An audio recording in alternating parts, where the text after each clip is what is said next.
Баршаңызға қайырлы күн достар. Сіздер дәл осы видеодағыдай керемет, дәмді және томпақ бауырсақ пісіргілеріңіз келсе, дәл қазір менің каналыма тіркеліп, осы видеоны соңына дейін көріп шығамыз.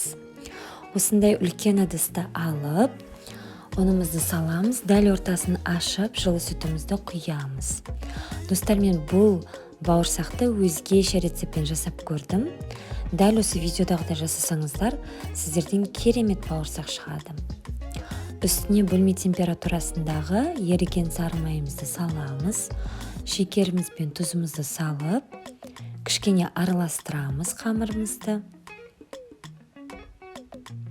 Оның үстіне ашытқымызды салып, жылы суымызды құямыз айналдыра. Осылай дәл видеодағыдай етіп, қолымызбен қамырымызды езіп, осылай жақсылап тұрып қамыр илейміз. Көбірек күш жұмсаңыздар, көбірек илеңіздер, сол кезде қамырларыңыз бір келкі болады және өте жұмсақ жайылған кезде сондай әдемі болып жайылатын болады. Сұйық майымызды құямыз, осылай қолымызбен қамырымызды жақсылап тұрып илейміз. Бізде дәл видеодағыдай жұмсақ қамыр шықты.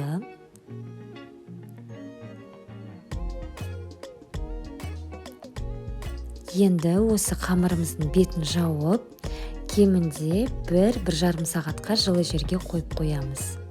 Біздің қамырымыз жақсылап көтерілу керек.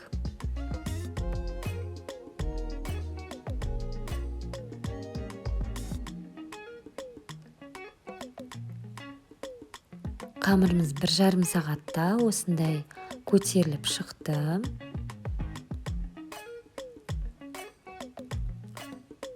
Қамырыңызды бір қайтарып, тағы 5 минуттан кейін қамырыңызды алып жая берсеңіздер болады.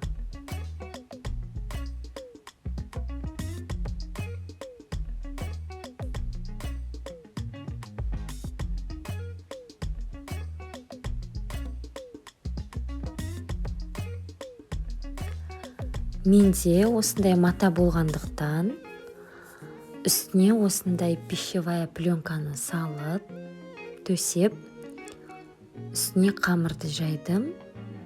Сол себептен сіздерде егер дастархан болса, оны пленка төсеудің қажеті жоқ. Осылай қамырымызды жаямыз. Видеодан көріп отырғандарыңыздай, қамырымыз өте жұмсақ болды. Осылай стаканның көмегімен дөңгелектеп кесіп шығамыз қамырымызды. Мен бауырсақтардың барлығын кесіп шықтым, осылай дөңгелектеп. Енді осы бауырсақтардың бетін жауып, тағы да 10-15 минутқа қойып қоямыз. Сол кезде қамырымыз жақсы көтеріліп, піскен кезде томпақ бауырсақтар шығады. Міне біздің қамырымыз көтерілді жақсы. Енді майымызды алдын ала қыздырылған майға бауырсақтарымызды бір-бірден салып, осылай пісіріп аламыз. Міне видеодан көріп отырғандарыңыздай, бауырсақтарым сондай томпақ болып пісіп жатыр. Біздің бауырсағымыз дайын болды достар. Өте дәмді бауырсақ шықты. Міндетті түрде жасап көріңіздер.